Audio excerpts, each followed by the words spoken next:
여러분 안녕하십니까? 여수 MBC 뉴스투데이입니다. 2월의 강추위도 계절의 변화 앞에선 고개를 들지 못하고 있습니다. 다소 포근해진 날씨 속에 광양 섬진강 매화마을엔 홍매화가 활짝 펴 봄 소식을 알리고 있습니다. 김종태 기자가 취재했습니다. 여전히 추운 날씨 속에서도 봄 기운을 서둘러 알리려는 듯 홍매화가 수줍게 고개를 내밀었습니다. 봄의 전령사 백매화도 홍매화의 뒤집세라 아름다운 자태를 드러냈습니다. 이제 막 터트린 꽃망울에 상춘객들은 매화꽃 향에 흠뻑 취했습니다. 청매실 농원의 볼거리 중 하나인 3천여 개의 옹이 항아리 속에서는 봄 기운 속에 매실이 숙성을 더해갑니다. 지금 활짝 핀 것도 좋지만은 이렇게 봉오리가 져 있는 걸 보니까 그 나름대로 정치가 있습니다. 대동강물도 풀린다는 우수를 며칠 앞두고 관광객들도 서둘러 섬진강 매화마을을 찾았습니다. 섬진강하고 여기 매화마을하고 와서 보면은 완전 봄을 느낄 수 있어가지고 너무 좋아요. 이 파란 섬진강 물빛하고. 남도에서 봄 소식을 가장 빨리 알린다는 매화마을에는 매화꽃이 활짝 피는 다음 달 매화축제가 열립니다. 비슷한 시기 섬진강을 끼고 도는 환상의 코스에서는 전국의 건각들이 모인 꽃길 마라톤 대회가 성대하게 펼쳐집니다. 매화 꽃길 마라톤 대회랄지 또 그 매화 관련해가지고 프로그램을 다양하게 준비해서 관광객들이 편안하게 매화꽃을 감상하고 가실 수 있도록. 매화꽃 가지 사이로 절묘한 조화를 이루는 아름다운 섬진강. 매서운 동장군에 눌려있던 남녘의 봄 기운이 섬진강변 매화마을로부터 시작되고 있습니다. MBC 뉴스 김종태입니다. 광양시 광양읍이 새로운 도시재생으로 문화예술과 관광 휴양 거점으로 개발됩니다. 광양시는 오는 2020년까지 110억 원을 들여 광양읍의 빈집을 정리하고 남부학술림 주변 토지를 사들여 칠성 근린공원을 조성하는 한편 450억 원이 투자되는 도립미술관 건립에도 적극 나설 계획입니다. 또한 목성지구를 17,000여 명이 거주하는 주거 중심으로 도시개발 사업에 나서는가 하면 본강저수지를 주변으로 유원지를 조성하고 농어촌 테마공원을 조기에 완공시켜 관광 휴양산업 육성에 적극 나선다는 방침입니다. 여수의 유엔 산하 해양사무국의 유치가 추진됩니다. 해양수산부와 여수시 박람회 사후 활용 추진위는 여수가 세계 최초 해양 박람회를 개최하고 여수 프로젝트 역시 국제사회의 좋은 평가를 받고 있다며 이제 바다 사막화 현상을 체계적으로 연구하고 방지할 수 있도록 여수의 유엔 해양사무국 유치를 추진하겠다고 밝혔습니다. 여수시는 또 유엔 해양사무국의 유치를 위해 막대한 양의 바다 환경 자료와 국제협력 네트워크를 구축하는 데 5년 이상 시일이 걸릴 것으로 예상되는 만큼 국가 차원의 장기적이고 구체적인 전략이 필요한 것으로 전망하고 있습니다.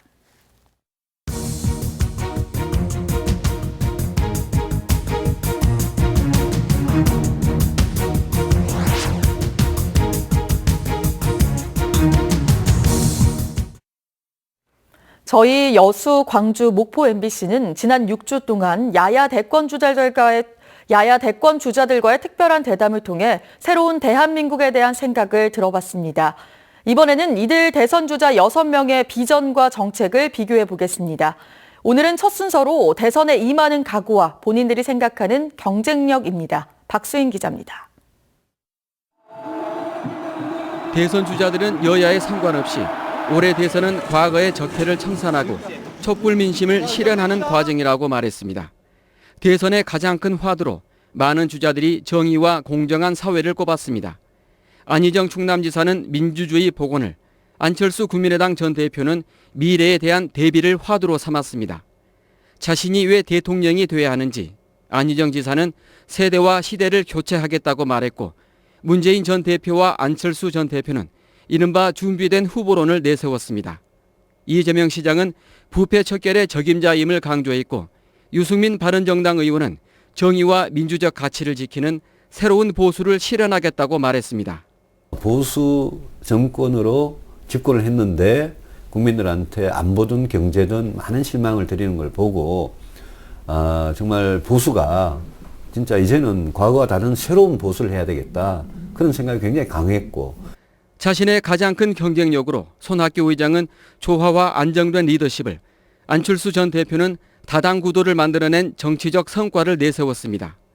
유승민 의원은 살아있는 권력에 맞섰던 소신 있는 정치를, 이재명 시장은 불의와 타협하지 않는 진정성을 강조했습니다. 이웃집을 가장한 범죄 집단들이 있습니다. 불법적 이익을 요구하는 불법 집단들. 근데 거기와는 치열하게 싸우죠. 부패 세력과 타협하면 됩니까? 야권 연대나 통합에 대해 제3지대 주자인 안철수 전 대표와 손학규 의장은 독자적인 대권 가도를 강조했고, 민주당 내 주자들은 연대를 해야 한다고 말했습니다. 유승민 의원은 범보수 후보 단일화를 통해 진정한 보수 주자가 누구인지 국민들에게 선택받겠다고 말했습니다. MBC 뉴스 박수인입니다.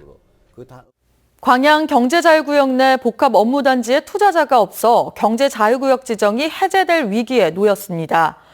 광양만권 경제자유구역청은 오는 8월까지 복합 업무단지에 투자 희망 기업이 없을 경우 지역민들의 의견을 수렴해 경제자유구역 지정을 해제하거나 축소할 계획이라고 밝혔습니다. 경제청은 지난 2015년 광양읍 세풍과 도월리 일대 3.5제곱킬로미터에 사업비 8,500여억 원을 들여 인구 만여 명을 수용할 수 있는 물류, 업무, 주거단지를 개발하기로 하고 그동안 투자 기업을 모집해왔습니다. 순천시의 청소년 노동인권 조례가 일부 단체들의 반대에 부딪혀 제정이 지연되고 있다는 내용 최근 전해드렸죠.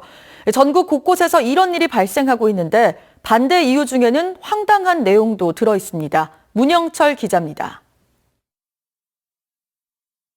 중소기업 중앙회 지역본부가 대구 달서구 의회에 제출한 의견서입니다. 청소년 노동인권 조례가 학생들에게 반기업 정서를 심어줄 수 있고 노동계의 이익만을 대변해 제정돼서는 안 된다는 내용이 담겨 있습니다. 가르칠 때는 안 좋은 기업을 얘기를 하면서 그걸 하지 않겠습니까?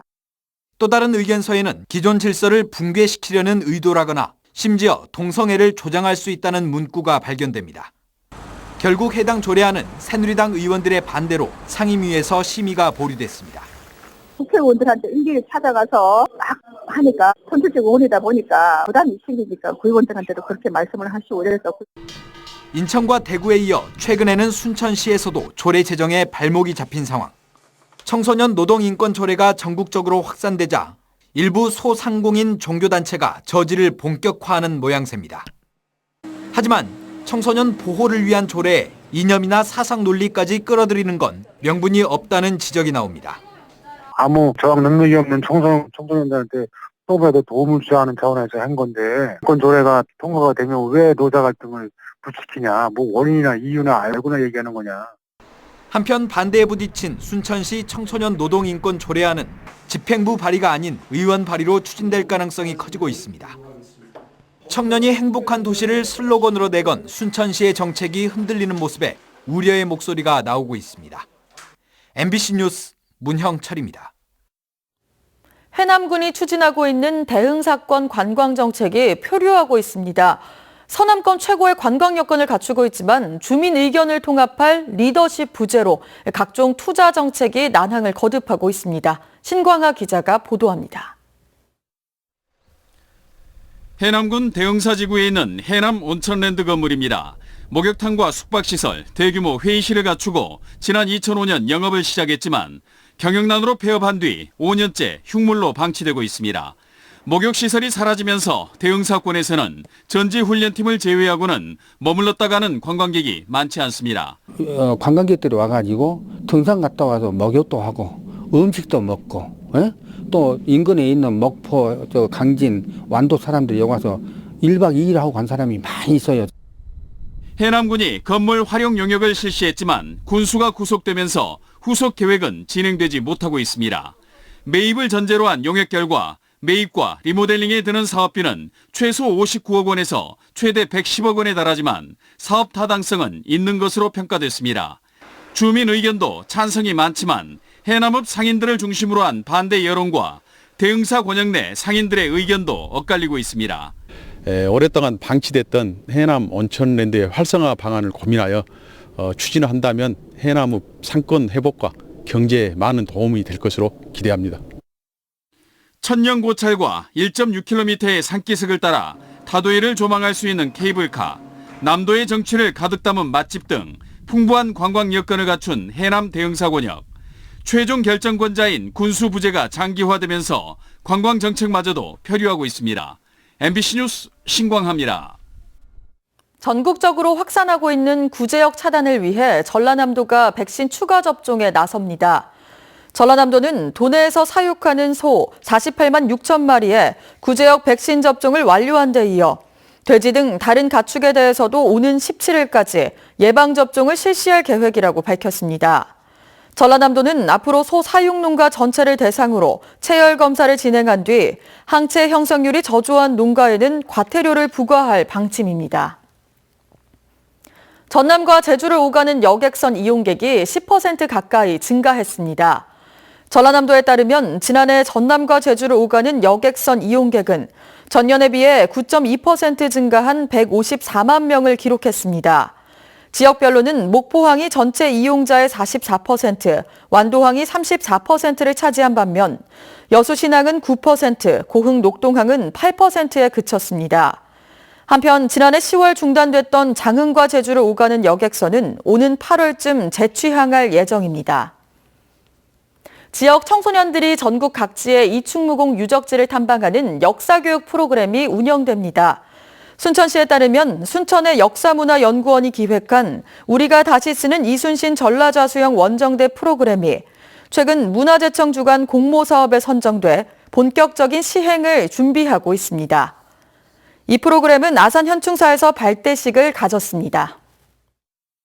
눈은 모두 그쳤지만 대기 중에 습도가 높아지면서 현재 내륙지방 곳곳으로는 안개가 짙게 끼어 있습니다. 충청과 경상도를 중심으로는 안개주의보가 내려진 가운데 경남 거창의 가시거리가 60m까지 짧아져 있고요.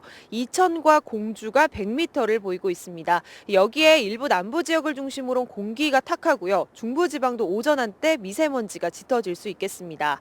오늘도 심한 추위는 없습니다. 이 시각 현재 서울이 영하 3.8도로 어제 아침보다 2도가량 높은 상태인데요. 낮 동안에는 서울 5도, 남부지방은 10도 안팎까지 오르는 등 일교차가 크겠습니다.